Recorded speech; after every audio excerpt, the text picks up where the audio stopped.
Boa noite, Reinaldo. Tudo bom?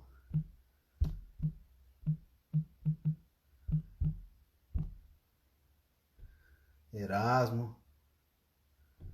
Boa noite, pessoal. Tá entrando.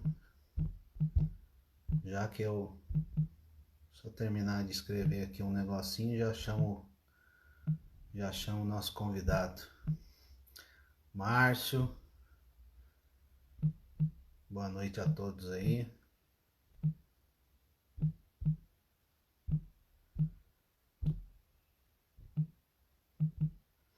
Já vai aproveitando aí, vai disparando o direct aí pro pessoal.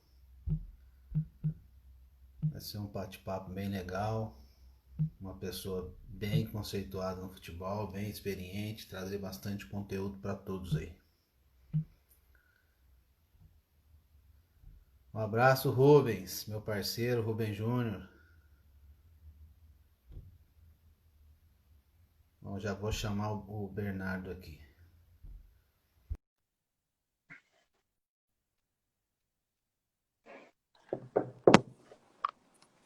Boa noite, Bernardo. Tudo bom? Fala, Harley, como é que você tá? Tudo bem? Tudo bem, graças a Deus. Primeiramente, quero te agradecer muito aí por ter topado bater esse bate-papo para a gente, né? Para gerar bastante conteúdo para todos aí, que é da nossa área do futebol, para aqueles que têm um sonho de se tornar um atleta, para aqueles que, quem sabe, tenha o desejo de se tornar um treinador, um auxiliar, e quem sabe até trabalhar no ramo de intermediação, de agente. Então, acho que você tem muita experiência para passar para todos aí, não só como atleta, mas como agente e principalmente também como pessoa, por causa da sua índole, do seu caráter, que a gente ouve muito bem. Então, eu queria te Obrigado. agradecer. Obrigado. Eu que agradeço aí pelo convite aí, de estar nessa live com você também. Exatamente. Eu vou fazer uma breve relato sobre você e se eu errar em alguma coisa aí, sinta-se à vontade para me corrigir, para acrescentar alguma coisa aí, tá bom? Tá perfeito. Então vamos lá. Bernardo, volante, clubes Francana na base, correto? Isso. Marília, São Paulo, Bayern de Munique, Inter de Santa Maria, Santos, Cerezo Osaka, Internacional, América Mineiro, América do México, desculpa, Vasco da Gama, Corinthians, Atlético Paranaense, Seleção Brasileira. Algum outro clube faltou?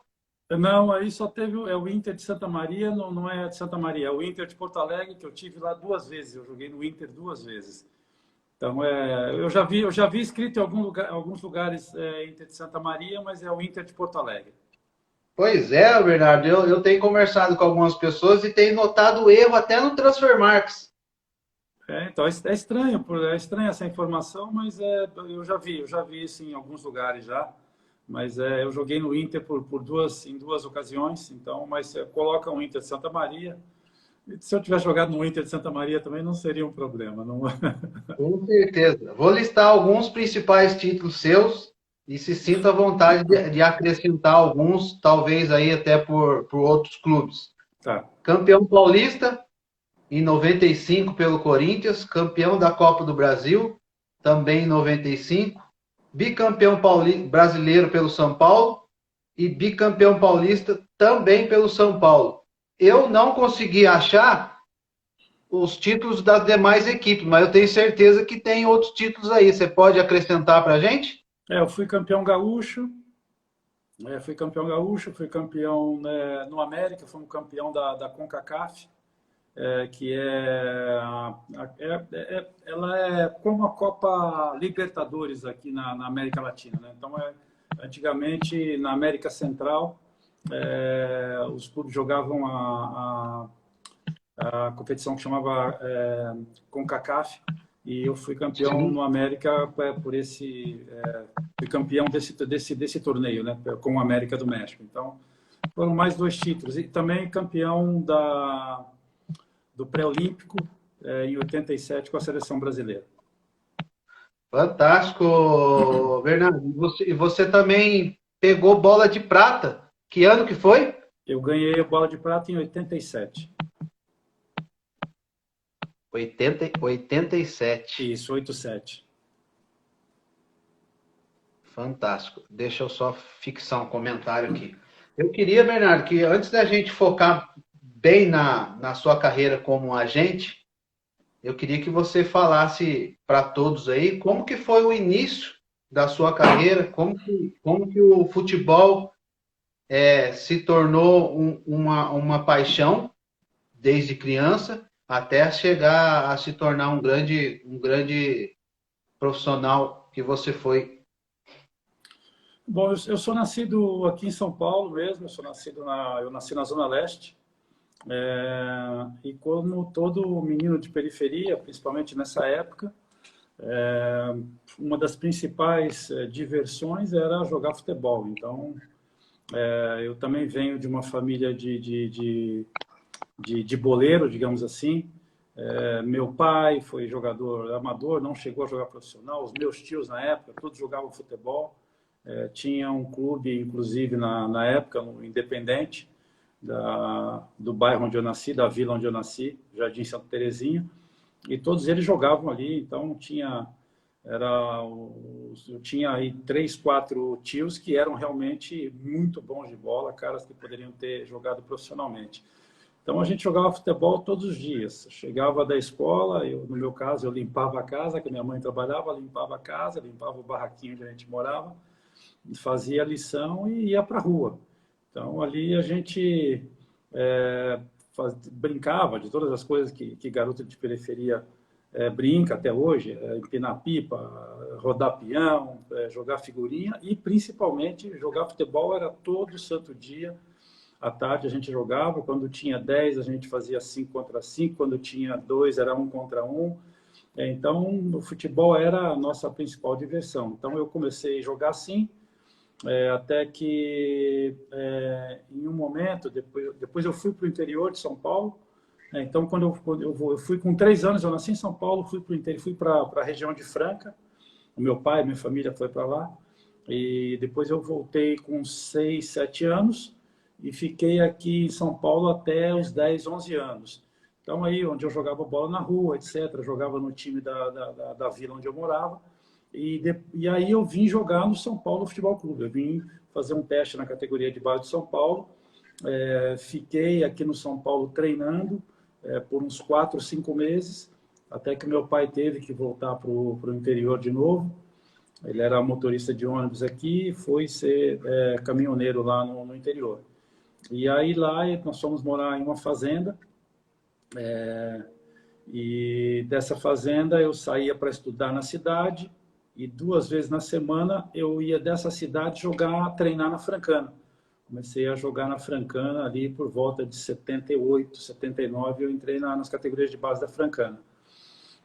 Depois, em 81, meu pai mudou para Franca, e aí ficou mais fácil, que eu já jogava na Francana, aí eu podia treinar mais dias da semana lá, e continuei jogando na categoria de base da Francana, até que em 82, num jogo contra o Marília, né? Francana e Marília, pelo o Sub-20, os juniores, né? Naquela época se chamava juniores do Paulista, o treinador do Marília me convidou para ir para Marília. E aí eu fui, aí foi que a minha história realmente começou a mudar, porque o Marília naquela época era uma referência na formação, né? Era uma grande referência na formação, era um dos grandes formadores aí do futebol brasileiro. E aí eu encontrei um clube bem melhor estruturado do que a Francana, e aí eu comecei a jogar na base, fizemos ótimas campanhas, o Marília sempre chegava, chegamos em 2 semifinais, e aí já fui promovido profissional em 84, comecei a ir no banco, aí comecei a jogar, tomei conta da posição, até que em 85 eu ganhei a posição, e aí fiz todo o campeonato pelo Marília, o Campeonato Paulista inteiro. O Marília fez uma campanha muito ruim, foi rebaixado, mas eu estava muito bem individualmente, e aí no final daquele campeonato de 85, eu pude, o meu pai, no caso, pôde escolher o time para o qual eu ia jogar, né? E aí foi o Foi quando eu cheguei no São Paulo. Legal. Ô, Bernardo, e desde o início da sua carreira, você já iniciou como volante? Não, eu era atacante. Quando o moleque jogava de centroavante, de meia, e, e aí essa mudança de posição ela começou a ocorrer no meu último ano da Francana, que aí eu fui recuado um pouco para meia, e aí quando eu cheguei no Marília, é, eu fui, eu comecei como meia, e aí, no segundo, em 84, veio o treinador, o Zé Roberto, que é um cara de Mirassol, um cara muito conhecido no interior de São Paulo. E ele trouxe... ele foi dos Jogos Abertos e ele trouxe 3 jogadores de Rio Claro, que era o Heraldo, um volante, o Giba, um ponta-direita, e o Careca Bianchese, um ponta-esquerda. Então, o Giba e o Careca jogaram. O Giba jogou no Santos, jogou na Portuguesa, o Careca jogou no Palmeiras, jogou na Seleção Brasileira, o Careca... Então, e aí o Heraldo era um cara que jogava na minha posição. E aí o Zé Roberto, ele falou, não, eu vou te fixar na meia e vou manter o Heraldo como volante. E aí eu fiquei jogando na meia direita, até que no final de 94 chegou no Marília o seu Zé Duarte. E aí ele disse, não, você tem 2 características que me agradam. Quando eu vejo você, eu vejo 2 jogadores com quem eu trabalhei, você tem essas 2 características, e eu vou te treinar individualmente, eu vou treinar o Jorge Mendonça e eu vou treinar o Zé Carlos. Né? Eu falei, caramba, o Jorge Mendonça, né? E eu tinha estado no Guarani fazendo teste, eu fiquei no Guarani 3 meses e eu vi o seu Zé Duarte ali treinando esses caras, o Jorge Mendonça, vi ele treinando ali, o Jorge Mendonça não, o time do Guarani, era um timaço, né? Então eu conheci, eu tinha uma profunda admiração, eu falei, cara, o cara falou que eu pareço com o Jorge Mendonça, que eu pareço com o Zé Carlos, né? E aí ele começou a me treinar, acabava o treino, ele me treinava individualmente, vamos treinar o Jorge Mendonça. O Jorge Mendonça, quando a bola está do lado esquerdo, ele entra do lado direito, nas costas do zagueiro, ele entra em velocidade, ele faz a tabela, ele complementa o centroavante. E o Zé Carlos, ele está sempre nessa zona, ele está no grande círculo, ele domina o jogo só aqui com 2 toques, ele faz a bola andar. Com 2 toques, ele faz a bola andar. E aí, depois de algum tempo, ele disse, não, você vai jogar na cabeça de área, a sua posição é essa aqui. Então, quem realmente me fixou como médio volante foi o seu Zé Duarte. E aí eu comecei a jogar. E aí, no ano seguinte, mesmo o Marília indo mal, eu me destaquei na posição de médio volante. Né? Mas eu comecei na frente e foram me recuando até chegar na posição ideal ali. Perfeito. Eu acho que hoje sou treinador já há alguns anos e acho que esse feeling, essa percepção, a gente vai adquirindo no dia a dia, né? Com os treinamentos e nós vamos percebendo que realmente nós podemos trabalhar alguns atletas em outras posições que não seja dele de origem. Mas, assim, analisando o seu futebol da década de 80 e 90, você ter atuado como meia e como atacante te facilitou muito, porque já naquela época você tinha aquele passe entre linhas, você chegava bem ao ataque, você também marcava muito bem, e você não era, apesar da sua grande estatura, você não era um jogador lento, né, Bernardo? Mas além de você ter recuado para jogar como volante, algum outro treinador teve o feeling de te trazer também como volante para já fazer essa primeira ligação de construção que a gente se vê muito, que a gente trabalha muito hoje em dia? Não, eu acho que, assim, a primeira coisa, eu acho que é muito importante quem forma hoje, aqui, os treinadores que trabalham na formação principalmente, tomar como exemplo o que aconteceu comigo. E você vai falar com vários jogadores do passado, né? E você vai ver que aconteceu a mesma coisa. Vários foram começar em uma posição e foram terminar em outra, e depois eles se tornaram jogadores versáteis porque conheciam diferentes setores do campo. Então, você, de repente, só vai ter essa facilidade se você receber uma bola na meia, ou se você receber uma bola na grande área, se você já vivenciou, se você já trabalhou naquele espaço, né? Então, eu acho que isso é muito importante os treinadores entenderem, principalmente na iniciação ali, onde o resultado pouco importa.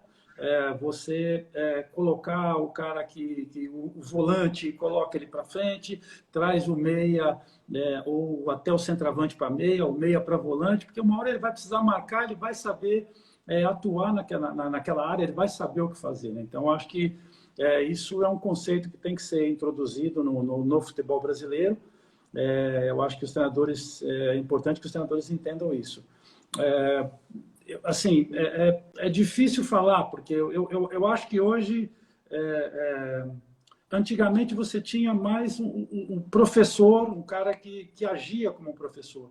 Ele se preocupava que você saísse da categoria de base com os fundamentos bem fixados ali, com fundamentos bem trabalhados, né? Então, eu acho que hoje sempre vai existir a necessidade do resultado. Isso é inegável, mas eu acho que o resultado,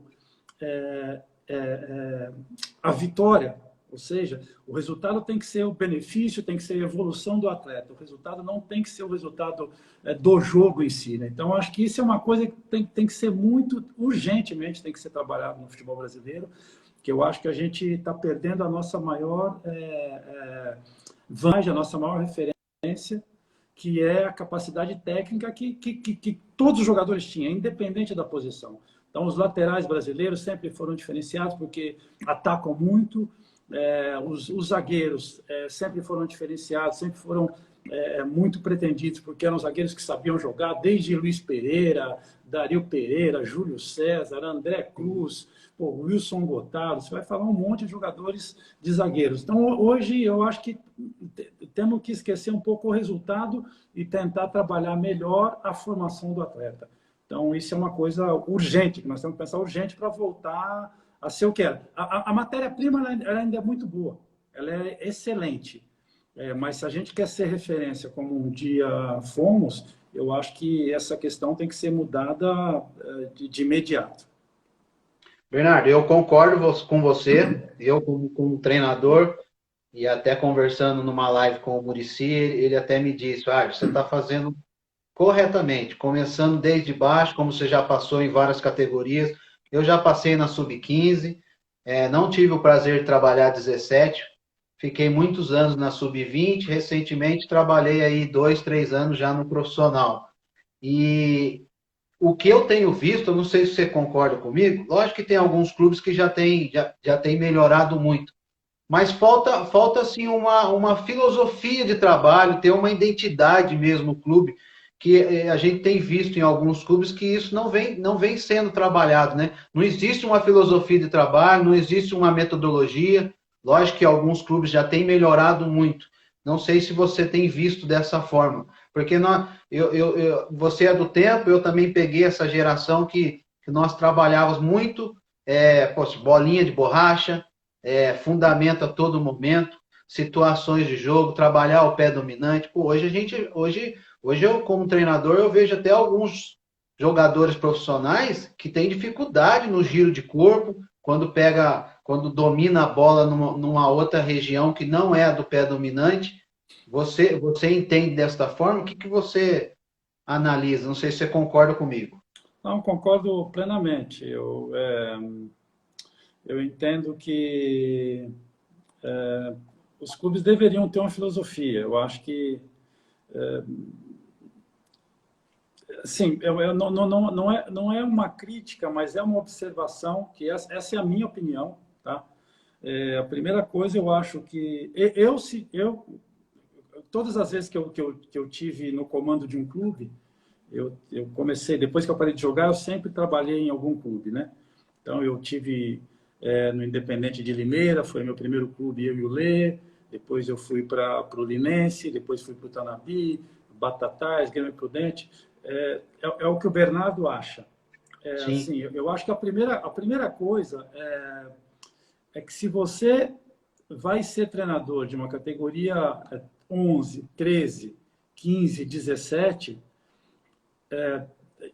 se você não foi um ex-jogador, nem que você tenha jogado só na base do Taubaté, você fala, sim. fui até o sub-20 do Taubaté e depois eu parei. Mas tem que ser um jogador de futebol. Não tem como você, alguém que não jogou futebol, por mais estudioso que ele seja, por mais teórico, ele pode ser o melhor teórico do mundo, mas vai ser difícil para ele. Do sub-20 para cima, pode treinar quem quiser. O cara chega lá, dá as ideias, porque você já tem todos os seus fundamentos definidos. Então, Sim. se você está no 13, está no 11, você diz para o cara, você dominou errado. Aí fala, professor, então, tá, como é que eu domino? Você bateu errado. Muito Professor, bem. como é que eu bato na bola? Então, para mim, o primeiro erro dos clubes, eu respeito, tá? Essa é a minha opinião. Começa por aí. Então, acho que a formação ela está ruim por esse motivo. Tá? Então, essa é a primeira questão. Depois, é a questão do resultado também, a questão do recrutamento, porque a gente, em um determinado momento, a gente quis seguir, não sei quem foi, não me lembro bem quando começou, mas nós quisemos seguir um estilo de jogo, que Sim, quisemos copiar os europeus, quando o nosso futebol era muito bem sucedido. 4-3-3, dois pontas, caras que bons e muito bons individualmente, um futebol mais ofensivo, era considerado um futebol lento, mas era um futebol que dava resultado. Então o futebol era lento, o futebol do tic-tac do Barcelona é veloz? Não era. Todo mundo reverenciando o tic-tac do Barcelona, que era o que nós fazíamos, né? Então, eliminamos os pontas morreram, agora todo mundo está começando a jogar como o Brasil jogava ontem, todo mundo com ponta, que é o cara bom, 1 contra 1 nas beiradas, e o Brasil está perdido. O Brasil não conseguiu se recuperar ainda, recuperar a sua identidade, né? Então, a filosofia, hoje, ela vem do treinador. Quem é o treinador? O Bernardo, é o treinador hoje do Taubaté. Então, é o Bernardo que comanda o clube, porque o presidente quem tem que dar a filosofia, ele não dá, porque ele não entende. Aí tem o diretor de futebol também, que não é ninguém do futebol, às vezes é do futebol, mas muitas vezes não é, ele também não entende. Aí saiu o Bernardo, contratou o Bernardo, que é o Bernardo que vai comandar o clube inteiro, porque geralmente o treinador comanda de cima até embaixo. O Bernardo sim. saiu, entrou o Arley, não, essa filosofia para mim não serve. Então, o clube nunca. A filosofia tem que ser do clube, não de quem entra. Cada clube troca no mínimo 4 treinadores por ano. Então, você muda de filosofia a cada 3 meses. É ridículo, mas infelizmente os clubes não têm filosofia, não existe uma metodologia. Antigamente o Brasil tinha um método de jogar que todo mundo jogava da mesma forma. Era o 4-3-3, éramos vencedores, aquele futebol de toque, onde a técnica era o que predominava, né? Depois, não, agora é jogador grande, se o cara não tiver. Ele tem 13 anos, não, mas quanto ele mede? Pô, 13 anos, quanto ele mede? Então, a primeira Sim. coisa que o cara pergunta é se o cara é grande, se o cara é pequeno. Pô, não interessa. A primeira coisa que o cara tem que saber é jogar futebol, né? O Cilinho falava uma coisa muito interessante, que a coisa mais importante para o cara jogar futebol é a habilidade, a técnica que ele tem. Porque se ele for pequeno, até aí a medicina, a ciência, faz o cara crescer. Se o cara não é rápido, tá aí a fisiologia, deixa o cara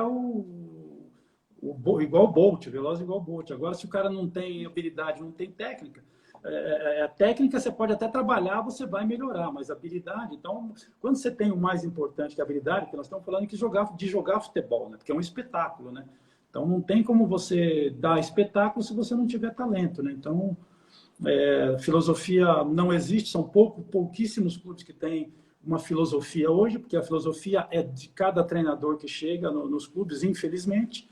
Então, isso é uma outra coisa que tem que mudar urgente. Sim, exatamente. Você falou até aí sobre o 1 contra 1, que é o forte do brasileiro. Eu tenho notado, Bernardo, que nós treinadores, por nós estar fazendo os cursos da CBF, eu também já fiz, pretendo fazer outros até chegar na Pro.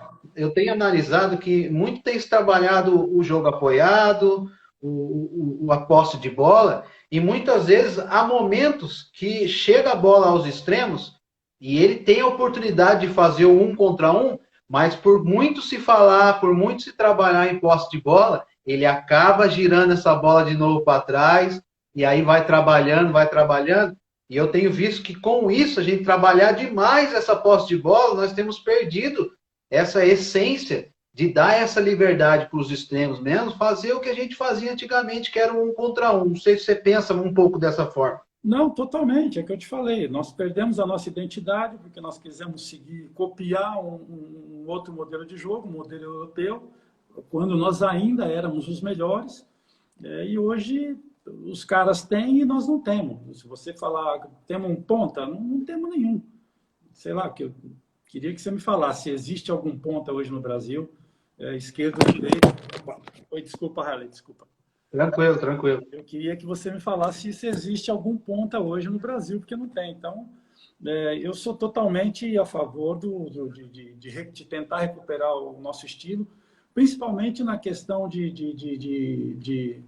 do método de jogo, da forma de jogar de forma mais ofensiva, os treinadores serem mais corajosos. Não é só culpa dos treinadores, é culpa das instituições também, que não dão a tranquilidade. Primeiro, não contratam um treinador com convicção, porque um perfil, né? Qual é o sistema que... Opa, nossa, meu computador está terrível, desculpa. Qual é o sistema que o Harley defende? Para eu te contratar, eu tenho que saber qual é o sistema que você defende, para depois te contratar, para ver se o sistema encaixa com a filosofia do meu clube. O meu clube Exato. É o Corinthians. Tá, então, eu vou contratar o Harley porque eu sei que ele é um cara que joga um jogo mais fechado, é um cara que joga um jogo mais competitivo. Não, meu time é o São Paulo. O São Paulo é um time super ofensivo, a torcida é muito crítica, gosta de um jogo Sim. bem jogado, né? E hoje os clubes eles contratam porque o Harley em 2011 ele foi campeão com o clube, mas então vamos trazer ele porque então esse é o grande problema. Então os treinadores eles também às vezes com aquela coisa, com aquele medo de serem demitidos, de tentar se manter no cargo, acaba jogando um jogo mais aplicando ali uma tática mais conservadora e por outro lado os treinadores, os presidentes que não contratam o cara de forma aleatória, sem nenhum estudo, muitas vezes sem saber quem é o treinador que está por trás. Exatamente, não se tem perfil, né? Exatamente. Não tem. Os clubes hoje, se você for ver, poucos têm aí um perfil definido do treinador que eles gostam de trabalhar. O São Paulo agora, acho que com o Fernando é um cara que tem a cara do time, na minha opinião. Exatamente. Até mandar um abraço aí pro nosso amigo Visoli, entrou aí. Ah, Visa, grande Visa. Esse é fera, né? Visa é grande. Quem eram as suas referências quando você iniciou na carreira? Não só como um atleta, mas também na sua própria posição. Olha, na época eu gostava muito do Falcão, eu gostava muito do meio campo do Inter, né, que era ali Batista, que era um meio campo de 3 volantes, era Caçapava, Batista e Falcão, né? O cara que eu gostava muito também era o Márcio Araújo, né? Depois eu acabei vindo para São Paulo, o Márcio estava lá. Eu gostava, também via muito Corinthians, eu gostava muito do Paulinho, do Corinthians, Andrade na época, então tinha vários jogadores, né, de estilos diferentes, mas que eu gostava de ver jogar e de cada um eu ia pegando alguma coisa ali. Então, esses eram os jogadores de referência na minha posição, né? O Falcão era uma referência, assim, era um cara que jogava um futebol total, era um volante, meia, ponta de lança, né? Ele era era um cara bem com futebol total, assim. Então, era o meu maior ídolo, eu posso dizer que era o Falcão. Tanto quanto na posição, como a maior referência de jogador brasileiro na minha época. Sim, e eu queria que você listasse para todos que estão ouvindo a maioria, os principais treinadores que você trabalhou, e qual você listaria como não digo melhor, mas o que foi mais importante na sua carreira? Bom, eu trabalhei com vários treinadores muito bons.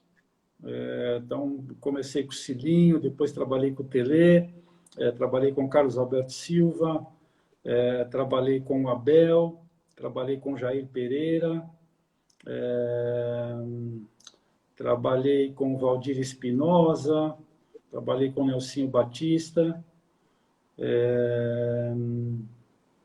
Acho que foram os principais assim de mais nome. Aí na Alemanha trabalhei com o Jupp Heynckes, que é uma lenda na Alemanha e no mundo. Trabalhei com o Falcão também. Falcão depois foi meu treinador por 2 vezes.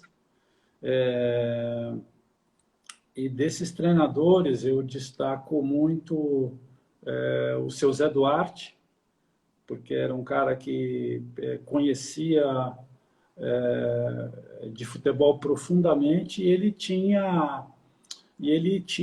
sabia a arte de ensinar, entendeu? Porque às vezes o cara é bom treinador, ele treina bem o clube, mas ele não consegue melhorar o atleta, entendeu? Então o seu Zé Duarte foi um cara que ele viu potencial não só em mim, ele viu potencial naquela ocasião. O Marília tinha, sei lá, 60% do mínimo, no mínimo dos jogadores que jogavam, dos 11 que entravam, eram jogadores formados no Marília. Então ele tinha muito cuidado com esses atletas, ele viu o potencial e realmente ali quase todo mundo vingou, Giba, Hélio, Careca, eu, todo mundo foi jogar em time grande depois, e o seu Zé tinha essa habilidade, além de conhecer muito futebol, ele tinha a capacidade de ensinar, de detectar o talento, ele tinha paciência e te treinava, né? Depois o Cilinho também. O Cilinho foi o principal treinador que eu tive, para mim foi o melhor de todos, porque ele também era um descobridor de talentos, era um cara que também tinha a paciência de te treinar, mas ele tinha, além dos demais, que ele era um cara que, naquele momento, ali nos anos 80, ele já era um treinador dos anos 2000. Então, o que os caras fazem hoje, o que os treinadores fazem hoje, o Cilinho, muitas coisas que fazem hoje, o Cilinho já fazia naquele período. Então, ele já fazia campo reduzido, ele fazia coletivo 22 jogadores dentro da área grande. Então, ele era impressionante. Então, a bolinha de tênis, todo dia a gente tinha bolinha de tênis, bolinha de borracha. Quem não tinha técnica ali suficiente tinha que ir para o paredão depois do treino, subir no terceiro, no terceiro anel do Morumbi, fazer paredão. Era um cara que também tinha uma paixão pelo jogo bem jogado, né? E era um grande estrategista. Foi o maior estrategista que eu vi no futebol brasileiro, porque naquela época ele já estudava o adversário, ele estudava os pontos fracos e ele treinava especificamente onde iríamos jogar por um determinado tempo do jogo, até que a gente conseguisse o resultado favorável, que aí depois ele já implementava um outro estilo de jogo, né? Então ele era um grande visionário, um cara que estava na vanguarda. Ele estava na vanguarda, mas 20 anos na vanguarda. E ele me colocava de zagueiro quando estava defendendo, depois quando atacava eu já era volante. Então ele fez assim inúmeras coisas. Aí quem trabalhou com ele pode te contar inúmeras situações onde ele criou uma estratégia para o jogo e aconteceu exatamente o que ele tinha previsto.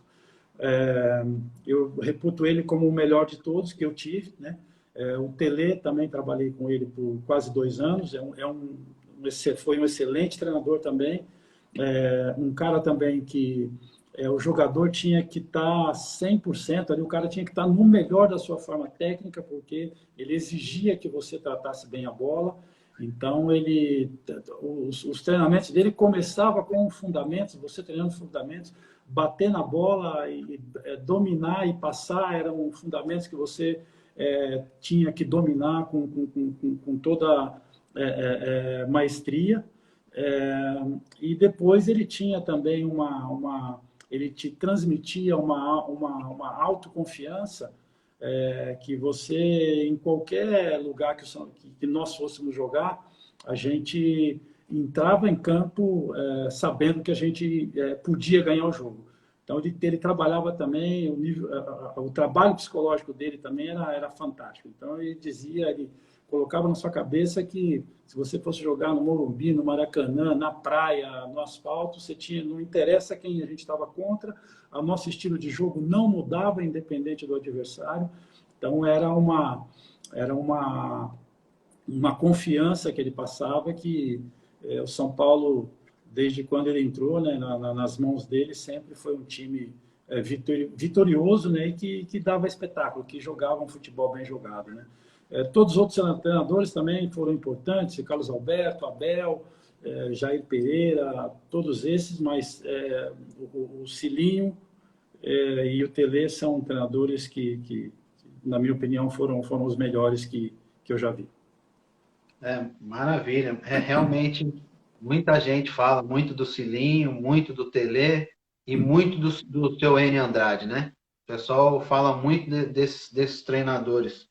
E assim como eu falei para o Visoli, Bernardo, eu queria que você falasse a sensação, porque a gente sabe que muitas vezes as homenagens são depois que a pessoa faleceu, né? E você teve o prazer e o privilégio, assim como o Visoli, de estar hoje na calçada da fama do Morumbi, né? Eu queria que você falasse como é que foi esse momento, esse dia, porque, meu, você está marcado numa calçada da fama no Morumbi, não é para qualquer pessoa. Nós sabemos que tem até alguns atletas aí que ficaram de fora até dessa primeira lista, né? Queria que você contasse desse feito. Não, é emocionante, sem dúvida, marcar na história de um clube, né? Principalmente um clube tão vitorioso quanto o São Paulo, um clube de tantos e tantos ídolos. É uma coisa que realmente envaidece a gente, né? Quando eu recebi o telefonema, o e-mail, eu fiquei extremamente contente. É uma coisa que não dá para você descrever, porque é uma emoção muito grande você ficar marcado de tal maneira no clube. O Bisoli achou que era trote. Não, o Visa tem uma história maravilhosa dentro de São Paulo, então, assim, eu não sei qual foi o critério usado, mas eu só posso te garantir uma coisa: eu e o Visoli a gente tinha que estar de qualquer maneira. Bernardo, você ser bicampeão brasileiro, você foi paulista também, mas você já ser bicampeão brasileiro, realmente tem que realmente tirar o chapéu, porque a gente sabe como o Campeonato Brasileiro é o mais difícil, o mais disputado do mundo, né? Com certeza, com Sempre certeza. foi desde a época lá de trás e continua sendo cada vez mais. Então, parabéns por esse feito. E engraçado que naquele título do Paulista, eu não vou me recordar o ano, mas eu lembro que na semifinal contra a Portuguesa, ali no apagar das luzes ali, você acabou fazendo o gol que foi importantíssimo, né? Para ir para a final. Não, esse gol eu estava no Corinthians. Corinthians, né? Foi no Corinthians. Esse gol estava no Corinthians. No São Paulo foi 87. E 91? Não, 87 e 89. 89, até o Visa que jogou a final. Que o Visa jogou a final, ele jogou quase tudo, jogou a semifinal. Então, o Visa que era o titular naquela oportunidade, eu estava no banco. Então, eu ganhei de 87 e de 89 pelo São Paulo, e depois, já no finalzinho, que eu ganhei o de 95 pelo Corinthians, que foi esse gol da Portuguesa que você citou. E daí, os gols que eu fiz foi em 87 no Brasileiro, que eu fiz o gol de empate. E depois, no título de 91, eu também, o lance do gol do Mário Tilico foi comigo, que eu cabeceei a bola na trave e a bola voltou para o Tilico. Exatamente. Você, pela posição e a forma como se jogava antigamente, você fez vários gols, né? Porque hoje, Bernardo, nós temos visto poucos volantes, que hoje nós estamos englobando um geral como meia, né? Temos visto poucos jogadores nessa posição aí, com boa chegada ao ataque para fazer gol, né? Você tinha essa característica realmente também de sempre ali no final do ano, ali, você sempre tinha seus 10, 9, 11 gols ali, né? Não, sempre eu fazia bastante gols, mas é o que nós conversamos no começo, que a facilidade que eu tive foi pela questão de eu já ter tido, eu joguei de meia, joguei de centroavante, então eu conhecia a posição, eu gostava de atacar e por sorte eu trabalhei com treinadores que eram treinadores que gostavam de praticar um futebol ofensivo e aí vinha de encontro com a minha característica, né? Então, acho que essa são dois pontos importantes. Às vezes você gosta de atacar, mas o treinador não deixa. Eu esqueci de um treinador, que foi o seu Pepe, que foi o treinador até campeão em 97. E o seu Pepe, engraçado, que quando ele chegou, ele me chamou e falou, olha, você não vai poder atacar mais. Tá? Deixa, o time é muito ofensivo, não ataca, tal, quero você do meio para trás e falei, tá bom, seu Pepe, então, seu Pepe quando chegou ele me pediu para ficar mais atrás também. Então, e ele era um treinador ofensivo, é que o nosso time era muito ofensivo, né? Então, mas era um time muito Sim. entrosado, que os meias estavam acostumados, Pita e Silas sabiam que tinha jogada, que eu entrava sem bola e eles fechavam o espaço ali. Mas assim, eu acho que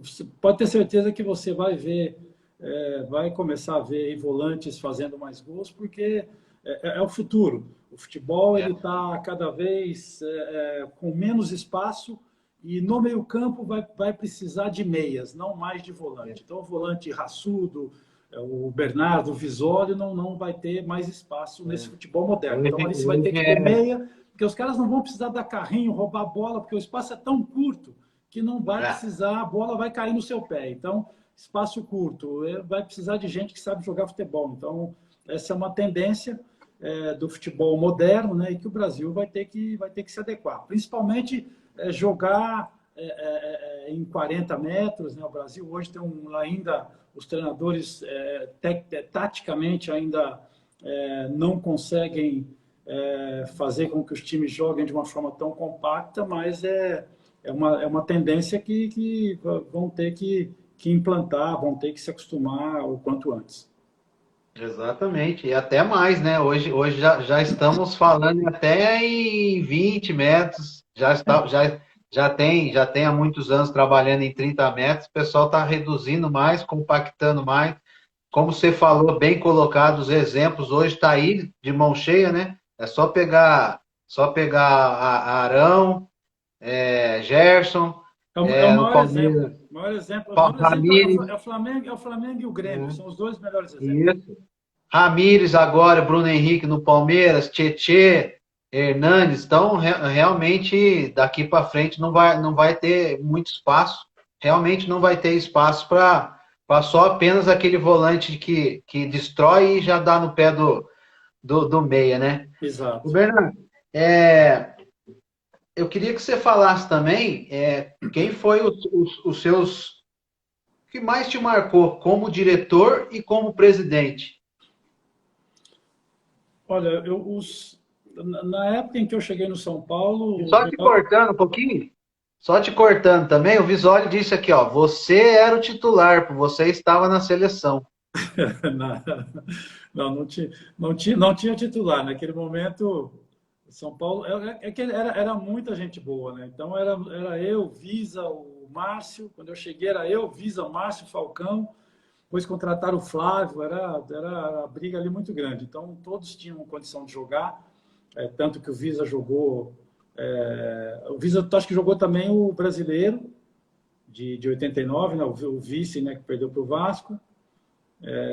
Então, assim, todo mundo tinha condição, eram ótimos volantes, né? Então, era a briga saudável, né? Porque a gente, além de tudo, éramos grandes companheiros, todo mundo se respeitava.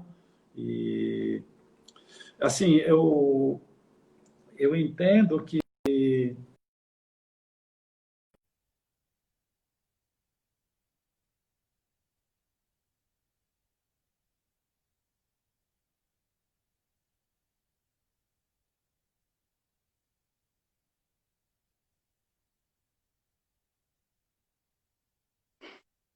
Deu uma travada aí no Bernardo lá. Vamos esperar retornar.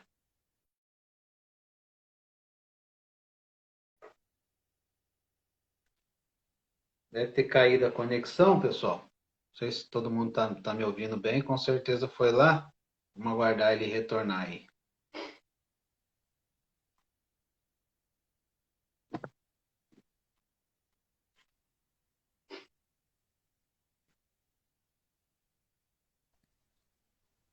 Oi, voltou?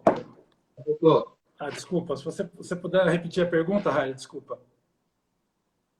Não, eu perguntei sobre qual diretor, qual presidente que realmente te marcou, né? Sim, não, então, na época em que eu cheguei no São Paulo, naquele período, o São Paulo tinha os melhores dirigentes do Brasil, né? São Paulo, a nível de gestão, naqueles anos, né? Eu acredito que aí de quando eu cheguei em 85 até os anos 2000, São Paulo sempre teve os melhores dirigentes. Mas eu classifico ali o Fernando Casal Del Rey, o Carlos Miguel Aidar também, na época que eu cheguei, ele fez uma grande gestão, depois foi o Sim. Dr. Fernando Casal Del Rey. Foram, e também no meu último ano, Harley, como jogador, eu tive a felicidade de trabalhar no Atlético Paranaense, eu conheci o Petralha. Petralha. E quando eu saí do Atlético, depois de ficar um ano lá, eu em São Paulo, eu dei várias entrevistas, falei, cara, vocês vão ver o clube do futuro, esse clube vai chegar forte, vai incomodar. Então, naquele momento, os do São Paulo eram o melhor, hoje o Petralha, para mim, hoje ele é o melhor presidente que existe, porque é um clube que está em Curitiba e com a força que o Atlético tem, com toda a gestão que o Atlético faz, todo o profissionalismo, o Atlético tinha que fazer uma cartilha e distribuir para que todo mundo fizesse igual.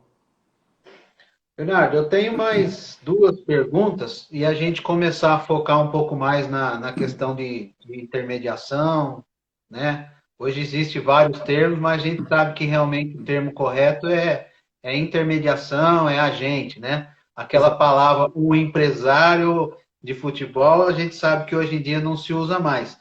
Eu queria que você falasse, eu tenho um parceiro, tenho dois parceiros na live aqui. Um é a cesta básica Pelógica, o telefone está aí embaixo aí, ó, 1296788018. E o outro parceiro é a Escola de Inglês Rockefeller. Tá aí o telefone aí embaixo. E eu queria tocar nesse assunto e aproveitando também, querendo saber de você, quando você foi para a Alemanha, porque hoje a gente sabe que hoje a gestão por trás do atleta, hoje tem tudo, todo o aparato, desde a língua, desde o psicólogo, desde tudo. Quando você foi para a Alemanha, você já foi preparado na questão da língua? Como é que foi para você chegar lá num outro país? Você já foi preparado? Eu acredito que não, porque na época nem se falava hoje como tem se falado. Mas a gente sabe que tem uma ou outra pessoa que na época já pensava um pouco diferente. Como que foi a sua relação chegando lá na Alemanha e como que foi esse processo de você ter jogado, acho que foi 2, 3 anos na Alemanha, no Bayern de Munique? Bom, quando eu fui, eu já falava inglês, que eu estudava inglês no Brasil, eu já tinha interesse, porque eu sempre me interessei muito eu lia, sempre fui um cara que li bastante, eu sempre gostei muito de música, estudei música, vários instrumentos, e eu comecei a estudar inglês já aqui no Brasil, então quando eu chegando lá, eu usei mais o inglês no início, e depois eu fui para uma escola de alemão e aprendi o alemão também, estudando já em Munique, né? Então eu fiquei uma temporada só no Bayern, que é uma das frustrações da minha carreira, de não ter conseguido... eu fui o primeiro brasileiro a jogar no Bayern, Sim. e fui o único que não ganhei nada. Não ganhei nenhum título. Fui o único que não ganhei nenhum título do Bayern. E até esse ano fizeram uma homenagem para mim, e descrevendo a importância da minha ida para lá, né? Que eles aprenderam muito comigo, porque entenderam como eles deveriam cuidar do brasileiro. Então, assim, apesar de tudo, o Bayer eu tenho uma ótima relação, eles me respeitam muito, gostam muito de mim, entendem que, mesmo não tendo dado certo dentro do campo, não por minha culpa, mas é que o Bayer estava Sim. montando um novo time naquele momento, mudando várias peças, jogadores, os principais jogadores estavam saindo, eles estavam repondo, e foi um ano que acabou não dando certo, né? Então foi um dos poucos anos, mas eu tinha uma coisa que era minha, então eu sempre me preocupei muito em estudar, em aprender outras línguas, era uma coisa que eu sempre tive. Então, como eu era muito curioso, então eu já tinha uma boa vantagem quando eu cheguei lá. E foi difícil do mesmo jeito, mas foi muito mais ameno, porque eu conseguia me comunicar, né? Perfeito, e parabéns, porque você ter essa visão já lá atrás, hoje nós temos visto a nova geração e até alguns treinadores mais velhos pensando nisso agora, né? Eu tive até fazendo uma live com o Rogério Micali, onde ele falou assim que, poxa, eu comecei a focar realmente no inglês agora, com 48, 49 anos, devido dessa importância de todo mundo que trabalha com futebol e principalmente o atleta e o treinador hoje é fundamental, né? E você já ter essa visão lá atrás, poxa, parabéns. Então, assim, eu acho que uma coisa importante, principalmente nos dias de hoje, porque na época era uma, sei lá, um pouco de sorte e muito porque eu queria, porque eu tinha essa curiosidade, eu queria saber o que estavam dizendo em uma determinada música, então eu fui indo e até que no Marília já dicionário, depois em São Paulo eu consegui entrar numa escola, numa ótima escola. Mas assim é muito importante você querer os atletas entenderem que isso é necessário, porque pô, você joga no Corinthians, você joga no Santos, você joga no São Paulo, no Flamengo. Qual é o seu próximo passo, cara? É você ir para fora. A mesma coisa é o treinador. Então, você é o treinador do Corinthians, do Santos, da seleção brasileira. É duro você não falar outra língua, né? Então, falta um pouco de visão.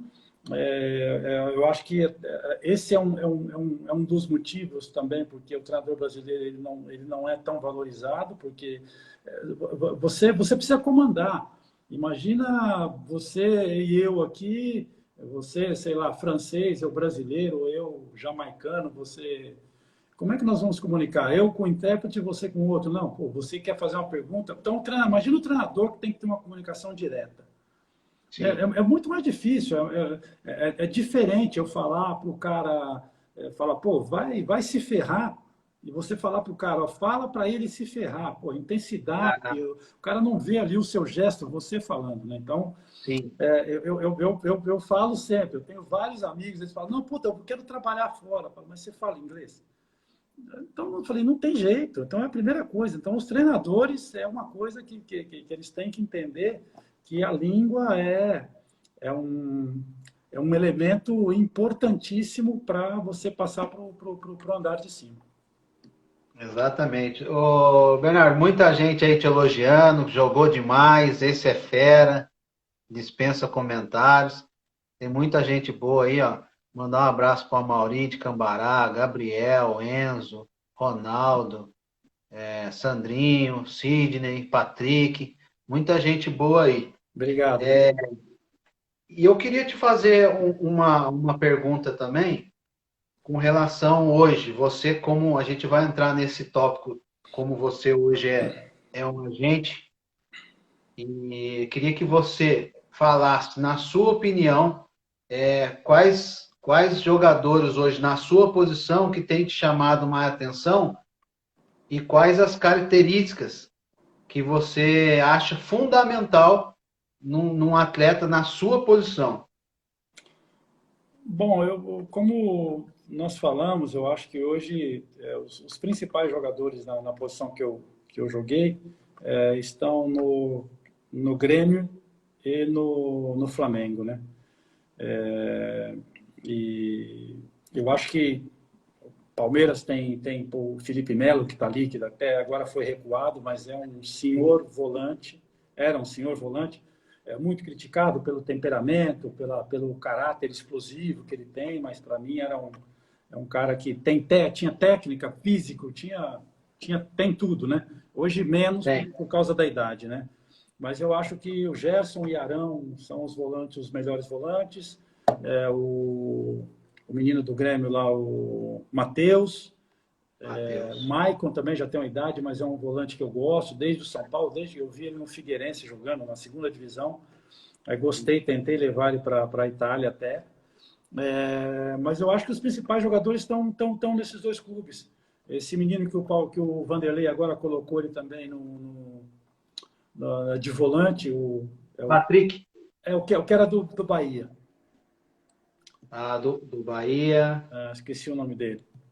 Esse também ele pode ser um belo volante, desse volante moderno que a gente está falando, né? Então, mas assim, eu acho que os melhores estão no Flamengo e no Grêmio. E as características, o cara tem que ter técnica. Eu acho que a técnica hoje é o mais importante.